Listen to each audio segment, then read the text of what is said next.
Good evening, Plano. Please join me on the red dot. So before we get started, for those in the audience who may be blind or have a visual impairment, or for those who are going to watch this video in the future, a quick description of myself and my partner on stage here. My name is Michael Thomas. I'm a tall white male, have a brown hair and a brown beard. I have a purple-ish jacket, blue shirt, and shoes that unfortunately match that combination of colors. To my right, to the video's left, I'm joined by James Martinez, who clearly outdressed me this evening, has a wonderful green shirt on, black undershirt, khakis, and black shoes. In 2016, I was a part of a team that was given an opportunity to design and build a school for adults with disabilities. One of the first things that we did was seek out one of the best architectural firms in the state. We knew when we started the design process that if we wanted to design the best possible school for people with disabilities, then we needed to start with the students who were going to benefit from that school. So we went out, we met with several adults with autism, Down syndrome, cerebral palsy, Williams syndrome, and other intellectual disabilities, and we asked them, what sorts of things would you like to see in your future school? We got suggestions like jacuzzis, Olympic-sized swimming pools, and a big one was limousines instead of buses. But we also got some really amazing suggestions. Wider doorways into the classrooms, wider hallways to help us navigate when it's busy in between classes. But there was one suggestion that really stood out for us. A young lady came to us and she said, when you're designing the buildings, would you consider putting the wheelchair bathroom stall closest to the restroom entrance as opposed to the stall that's all the way in the back? See, she uses a wheelchair to navigate her world, and she was advocating for herself and for her peers with physical disabilities, trying to gain a little bit of extra time in helping them get to the restroom. We told her that was an amazing suggestion, and we would absolutely include it in the design, which we did. And when we went back to the architects and we gave them that suggestion, their jaws dropped open with an obvious acknowledgement that they had never considered that kind of a disability request in any of the buildings they had previously designed. Now, this example might be about architecture, but the reality is people with disabilities have not been included in the beginning of any system design. In 250 years of crafting this country, whether it be the workforce or education or transportation, because people with disabilities have not been considered at the forefront, what we're left with today are inadequate systems, constantly in need of repair and improvement to support people of all abilities. So if we were going to change this today, where would we start? Start with transportation. Imagine waking up on a Sunday receiving a phone call from your friends saying, we're going to brunch. We'd love to see you there. We're going to be at our favorite restaurant, Union Bear, at 11 o'clock. And you get ready, you fix your hair, you get your clothes on, you pull your phone out to call for an Uber, because mimosas, clearly. And you make your way outside, and the Uber driver comes up and says, I'm sorry, I can't take you there. For people in motorized wheelchairs that need that to navigate their world, unfortunately, they don't have the same luxury as reaching to a phone and calling for a ride and having a vehicle show up with a wheelchair-accessible ramp. So maybe transportation's tricky. Let's take an easier one. Just do social activity. Your favorite book has been converted into a movie.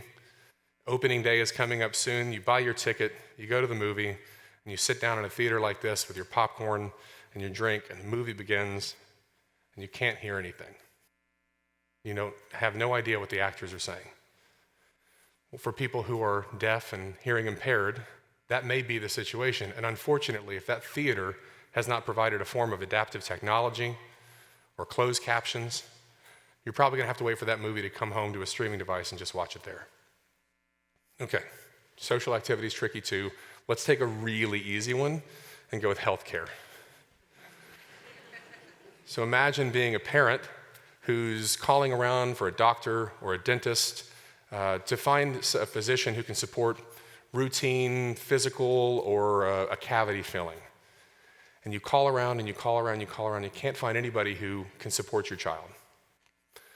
For parents that have children on the autism spectrum or have sensory processing disorders, you may find yourself calling around for weeks and driving for hours to find a physician who understands the unique needs of your child. You see, this is tricky. Each one of these systems represents incredible areas for improvement, and how are we possibly going to get everybody together to start working on these problems?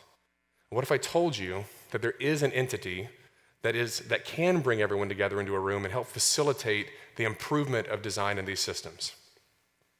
It's our cities. Now, I know what you're saying. I saw people like immediately the eyes got big. This isn't a call for the government to come in and oversee disability systems. It's also not a call for additional regulation in any of these specific areas. What it is a call for our cities to leverage their power to convene others, to bring them together and begin doing the work to make the city a better place to live for everyone. Now, this is not a universal opinion, but I personally believe the best place to make an impact starts local. And through changing systems locally, you can demonstrate better models at a state, regional, and national level. We typically think about cities as being responsible for filling potholes and roads and empowering our police and fire to keep us safe, and occasionally putting a wheelchair ramp into a sidewalk that doesn't have one. But in this case, cities can take on such a bigger role in improving the systems by bringing people together. But first, it starts internally. Through the lenses of investment, infrastructure, policy, and regulation, they can immediately begin to ensure that our buildings are fully accessible, that our parks have places for children with disabilities to play, that meetings like this have interpreters or closed captions, and that policies don't exist that unintentionally keep people from disabilities from finding housing solutions. These are all immediate wins that a city can look at internally and begin making progress on, but the big win is external. By convening stakeholders from every different system, education, the workforce, transportation, our nonprofit sector, people with disabilities, by bringing them together, we can begin doing the necessary work to improve all of these systems together. So what would that look like if we got everybody in the room together? Let's go back to transportation. So if you bring transportation authorities and city planners and people with disabilities and disability advocacy groups together and a ride-sharing company, and you put them in a room and say, hey, we're going to begin to rethink mobility for all of our residents, what sorts of ideas would come from that?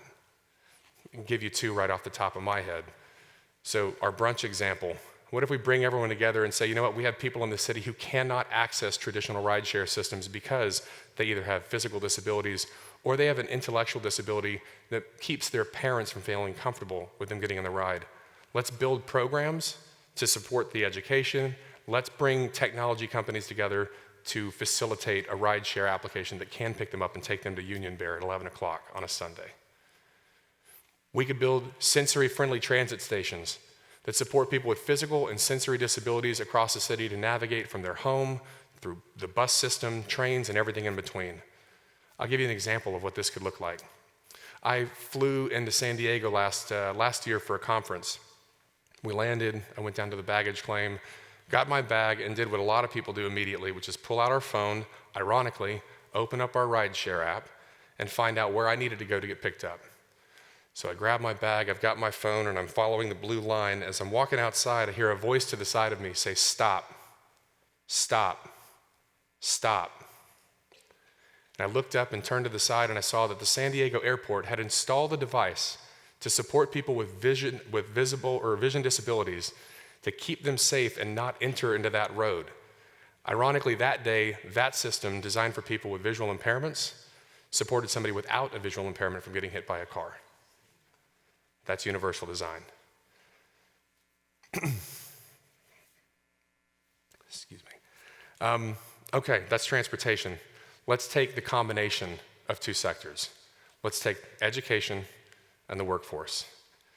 Combine public schools, the community college system, vocational training organizations, people with disabilities, put everybody in the same room and create a new path from learning to earning for all students coming out of school.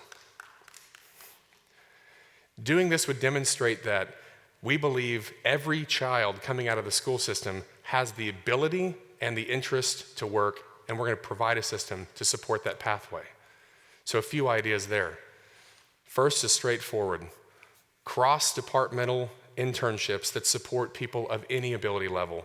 whether it's administrative or mechanical or office work, or it doesn't matter. Provide as many opportunities as possible to have them learn just like every other student. In vocational training, we have a demand for welders and plumbers and electricians. So work together to build processes and training programs that would use adaptive technology and allow somebody with a sensory disorder or a physical disability to learn a skilled trade. And lastly, we could bring everybody together and build a true disability inclusion training program that helps all of those businesses better welcome and support their future neurodiverse workforce, because it goes both ways. See, this is getting exciting, right? So here's the best news. We are in the first wave of this disability design revolution. It's happening now, and our cities have taken notice that they do have the ability to play a role in accessibility in our communities. From city staff to the city manager to city council to the people, there's a flow of responsibility that underscores a city's ability to reshape its future. And for a city, if it engages in the process we've discussed before, first look internally, work through your own processes and improve things that you have immediate control over. Then engage stakeholders, convene people throughout the community, and help facilitate dialogue and redesign of all of these systems. And then, most importantly, when something in front of you has been presented that needs action, act with intention and with investment. If the city does these things, they will demonstrate that universal design is, in fact, important for the future of all systems. It will demonstrate that inclusion truly matters, and that a city is really committed to becoming the best place for its residents to live, work, and play, regardless of their ability level. Thank you very much.